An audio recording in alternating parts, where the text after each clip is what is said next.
መጀመሪያው ንስሐ ይግቡ ራሳቸውን አንስተው ንስሐ ሲገቡ አሁን ለምሳሌ ከእንትን ሳይቀር ወሊድ መከላከያ የሚወስዷት ክኒን ሳትቀር ባል ሚስት ባል ራሱ ለመድኃኒት መግዣ ከሰጠ እሱም ራሱ ተሳታፊ ነው የሚገርም ነገር ከዛች ሳትቀር ንስሐ ይግቡ ነው በቃ ያንዳንዱ ነገር ራሳቸውን ምንጥር አድርገው ንስሐ በትክክል ይግቡ ቀናቸውን በስርዓት ይጨርሱ ከዛ በኋላ እግዚአብሔር ጋር መቼም ሁሉ ጊዜ ክርስቲያን መውደቅ መነሳት ነው ዛሬ ንስሐ ገብቶ ነገ ያን ኃጢያት ብትመለስበት ተስፋ መቁረጥ የለብም አሁን ይሄ ቤት አሁን ብትጠርገው በኋላም እንደዛው ስለሆነ የክርስትና ህይወትም እንደዛ ስለሆነች ማለት ነው ሁሉ ጊዜ ንስሐ ይገቡ ስጋው ደግሞ ከተቻለ ስጋው ደግሞ ለዛ ደግሞ እስከሚያበቃቸው ምናልባት አንዱ ባል ሲቪል ሚስት እሺ ስለማትል ያምልኮ ስግደት ይስገዱ መቁጠሪያ ይቀጥቅጡ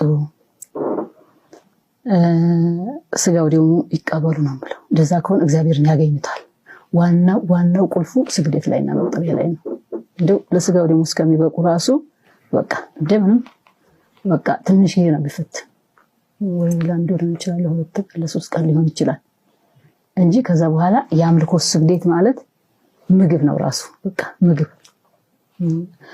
ያምልኮ ስግደት ከሰገድክ ብዙ ነገር ይነሳልሃል የምትጠይቀው ነገር ይነሳልሃል ምግብ ቶሎ እንዳልበላ ብዙ እንዳልበላ ይነሳል ይካል እግዚአብሔር ያነሳልሃል የሆነ ይሄን ኃጢያት እንዳልሰራ አንሳልኝ ወይ ስራውን አስቆምልኝ ይካል ስራውን ያቆማል ያ በቃ የሚያረግህን ነገር ስራውን ያስቆምልሃል ግን እንደዚህ በቀላሉ አይደለም ነገር ግብ ይፈልጋል ትግል በቃ በትግል በዲካም ነው ለምን እሱ ልስገድ ብትል አሁን እንዳልኩ ልክ ማታ በልተከተኛ ይጫናል ላይ ታተነሳም ሰዓት ያልፍብሃል ስራ የምትገባበት ሰዓት ይደርሳል ትነሳል ትሄዳለህ ማታም ስትወጣ ሌላ ጨምሮ ነው የምትመጣው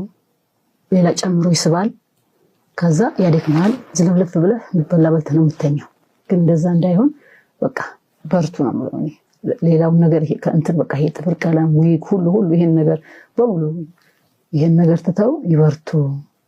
ነው ማለት ነው ለዛ ከሆነ እግዚአብሔርን ያገኙታል ማንም ሰው ይሄን ያገኙት እግዚአብሔር ማንም ሰው ያገኘዋል ነገር ማለት አንተም ታገኘዋለህ የትም ሄደህ አይደለም በቤት ውስጥ የጸሎት ቦታ ሰርተህ ያሁን ቡና ጠጡ አልጠጣጡም ብል ማንም ስለማይሰማ ግን የሚያረጋው ካለ የቡና እቃው ሳይቀር ይጣሉት በቤተሰብ ከማን እንደመጣ የዘር መንፈሱ ማልቤት ጨሌ እንዳለ ምን እንዳለ ቢጠይቁ ይነገራቸዋል አንድ ልጅ ነበር ሰንበት ተማሪ የሚያሰፈር አሁን ሰሞኑን ትናንትና ሲነግረኝ ነበርና ቤተሰቦች በጣም አስቸጋሪዎች ናቸው እሱ ነው የሚጸልየው በጣም ይሰግዳል ይጸልያል በጣም ጎበዝ ነውና ሁሉ ጊዜ ጸበል ሲጋውን ክርስትና ስማቸውን ይያዘ ይገባል ፎቶቸውን ይያዘ ይገባል እንተጋለ ከዛ